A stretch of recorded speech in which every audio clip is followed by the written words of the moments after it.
आप देख सकते हैं एक बड़े से हॉल में देवी देवताओं की मूर्तियों के सामने फर्श पर बैठकर 50 से ज्यादा मर्द, औरतें और बच्चे ढोल मंजीरे की धुन पर हिंदी में भजन गा रहे हैं। हॉल में धूप अगरबत्ती की खुशबू फैली हुई है और मूर्तियों के आगे दिए टिमटिमा रहे हैं। अगर सिर्फ आवाजें सुनी जाए तो लगेगा कि आप उत्तर भारत के किसी मंदिर की पूजा में शामिल हैं, लेकिन आंख खोलकर वहां मौजूद भक्तगणों पर नजर डाले तो चौंके बिना नहीं रह सकते। घना की राजधानी अकरा के छोर पर ओडोगास्कर बस्ती में बना एक हिंदू मंदिर है, लेकिन यहाँ पूजा करने वाले आए लोग एक भी भारतीय नहीं है। संगमरमर के फर्श पर बैठकर भजन गा रहे सभी श्रद्धालु अफ्रीकी मूल के हैं। इसमें से एक भक्त लेबनान का भी है जिसने इस्लाम छोड़कर हिंदू धर्म अपना लिया। सभी का हिंदी उच्चारण इतना स्पष्ट है कि यकीन करना मुश्किल होता है कि भजन गाने वाले हिंदी भाषा का एक शब्द नहीं बोल सकते, ना ही समझ सकते, लेकिन धार्मिक विश्वास के कारण उन्होंने तमाम भजन को कंठस्थ कर लिया है। एक और बड़ी सी कुर्सी पर बैठे हुए भगवा वस्त्र पहने हुए स्वामी घनानंद सरस्वती, जिन्होंने 1975 में the Hindu minority of Africa और इस मंदिर की स्थापना की थी। स्वामी घनानंद घना के ही एक गांव में पैदा हुए। उनके माता पिता एक परंपरागत अफ्रीकी धर्म को मानते थे। असल नाम पूछने पर जवाब मिलता है, मेरा नाम गाइड है, मतलब दिशा दिखलाने वाले। स्वामी घनानंद बताते हैं कि बचपन से वे ब्रह्मांड और रहस्यों के बारे में सोचते रहते थे। स्कूल में उन्हें ईसाई धर्म की शिक्षा मिली, लेकिन उन्हें अपने किसी सवाल का जवाब नहीं मिला। संयोगवश उन्होंने हिंदू धर्म और दर्शन संबंधित कुछ किताबें पढ़ी, जिसके बाद वो ऋषिकेश की यात्रा पर निकल पड़े, जहां स्वामी श्रद्धानंद के आश्रम में उन्हें हिंदू धर्म को समझा। स्वामी घनानंद कहते हैं कि मेरे गुरु स्वामी श्रद्धानंद ने मुझे घना लौटने के बाद वहां एक मंदिर स्थापना करने की सलाह दी। शुरुआत में उन्हें कुछ मुश्किलों का सामना करना पड़ा, लेकिन धीरे धीरे मंदिर में आने वाले स्थायी लोगों की संख्या बढ़ती चली गई। स्वामी घनानंद बताया कि अब लगभग 2000 अफ्रीकी मूल के लोग हिंदू में दीक्षित हुए हैं और इस मंदिर से जुड़े हैं। तो सवाल आता है कि अफ्रीका जैसे देश में सनातन धर्म कैसे संभव है? अगर संभव है तो क्या कारण है कि अफ्रीकी मूल के लोग क्यों हिंदू धर्म की ओर आकर्षित हो रहे हैं? आइए इस रहस्य के बारे में अच्छे से समझते हैं। दोस्तों, विश्व भर में सनातन धर्म का प्रचार कई वर्षों से किया जा रहा है। अधिकांश लोगों ने जो अन्य धर्म से नाता रखते थे, उन्होंने भी हिंदू धर्म को खुशी खुशी अपनाया है।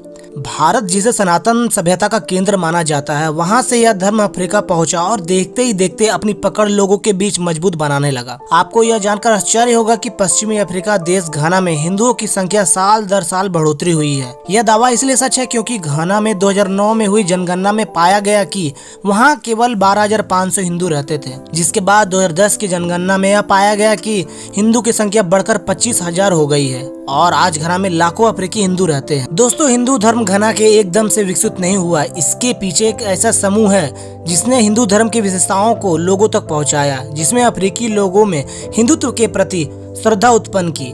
ऐसा कहा जाता है कि घना में हिंदू धर्म को स्थापित करने वाले सिंधी समूह था, जो भारत से अंग्रेज द्वारा किए गए विभाजन के बाद घना में शरणार्थी के रूप में बसने गए थे। उसके बाद स्वामी घनानंद सरस्वती के नेतृत्व में घना हिंदू मठ द्वारा सनातन प्रचार प्रसार को आगे बढ़ाया गया। लेकिन रहस्य यह भी है कि यहाँ लगभग 6000 वर्ष पहले हिंदू धर्म प्रचलित था। इसके प्रमाण भी मिल चुके हैं। यहाँ शिवलिंग मिले हैं, जिससे यह साबित होता है कि भगवान शिव प्रकृति के कण कण में व्याप है। यहाँ पूरी तरह से संभव है कि आज से 6000 साल पहले पूर्व अफ्रीकी के लोग हिंदू धर्म के अनुयायी होंगे। वजह साफ है क्योंकि यहाँ यानी दक्षिण अफ्रीका के सुद्रा नामक गुफा में पुरातत्वविदों को महादेव की 6000 वर्ष पुराना शिवलिंग मिला, जिसे कठोर ग्रेनाइट पत्थर से बनाया गया। दोस्तों, घना देश में रह रहे हिंदू वह सभी प्रथाओं का पालन करते हैं जो आमतौर पर सनातन धर्म में किया जाता है। वहाँ के हिंदुओं में मांस का सेवन वर्जित है। यह नियम उन्होंने अपनी इच्छा से बनाया है, क्योंकि किसी भी जीव को मारकर खाना सनातन धर्म में स्वीकार नहीं किया जाता। यह बात इसलिए खास है क्योंकि घना के मूल निवासी बिना मांस के नहीं रह सकते। उनमें भी गाय के प्रति उतना ही सम्मान है जितना हिंदू धर्म में भारत में किया जाता है। यह बात इसलिए अलग है क्योंकि घना के मूल परिवारों में दिन में एक बार गाय का मांस का सेवन जरूर किया जाता है। घना में यह बात भी खास है कि सभी ने अपने मूल पहचान को छोड़कर हिंदू धर्म को अपनाया है। न ही उन पर धर्म परिवर्तन के लिए किसी प्रकार का दबाव डाला गया और न ही ऐसे किसी मुहिम को शुरू किया गया। उन्होंने हिंदू धर्म को अपनी इच्छा से चुना है और सनातन धर्म के सभी नियमों का पालन भी अपनी मर्जी से करते। देखा जाए तो स्वामी घनानंद सरस्वती ने घना में 5 हिंदू मंदिरों की स्थापना की, जो अफ्रीकी हिंदू मठ के आधारशिला रहे हैं। साथ ही घना में इस्कॉन मंदिर भी अधिक है। सनातन धर्म की विविधताओं को घना हिंदू मठ अखबार में प्रकाशित करता रहता है, जिससे लोगों में सनातन धर्म की ओर जानने की इच्छा उत्पन्न होती है। इसी वजह से शुरुआत में कई केवल जिज्ञासा के लिए मठ आते थे, किंतु जब हिंदू धर्म की विविधताओं के लिए विषय में उन्हें ज्ञात हुआ तब उन्होंने इसे अपनाने का फैसला किया। लेकिन कट्टरपंथियों द्वारा यह आरोप लगातार लगाया जाता है कि जबरन धर्मांतर हुआ है, जिसका खंडन स्वयं घना के हिंदू करते हैं।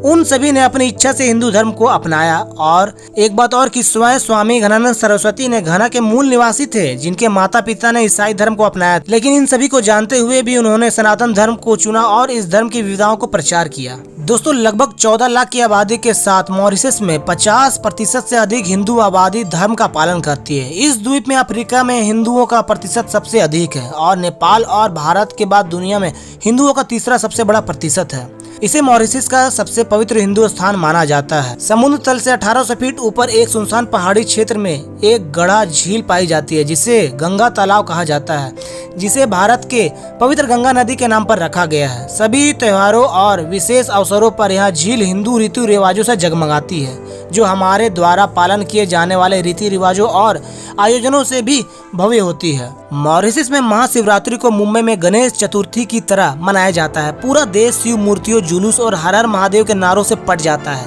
वास्तव में सभी धार्मिक गतिविधियां उनकी मातृभाषा में की जाती है, जिनमें भोजपुरी, तमिल, हिंदी, मराठी, तेलुगु और उड़िया शामिल है। मॉरिशस में क्रियोल एक व्यापक रूप से बोले जाने वाली राष्ट्रीय भाषा है, लेकिन भारत मॉरिशस के अल्पसंख्यक अभी भी घर पर अपनी पैतृक भाषा बोलते हैं।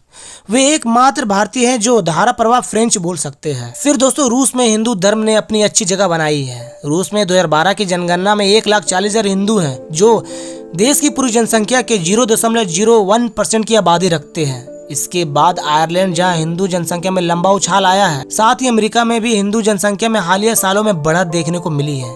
रूस, घना, अमेरिका, आयरलैंड के साथ साथ विश्व भर में हिंदू जनसंख्या के बढ़ने की रफ्तार में तेजी देखी गई है, जिसका श्रेय उन सभी संत एवं महात्माओं को जाता है, जिन्होंने केवल और केवल अपनी वाणी से हिंदू धर्म को सभी तक पहुंचाया और सनातन धर्म का प्रचार किया। तो दोस्तों, आज के लिए बस इतना ही। मिलते हैं अगले वीडियो में, तब तक के लिए जय हिंद, वंदे मातरम।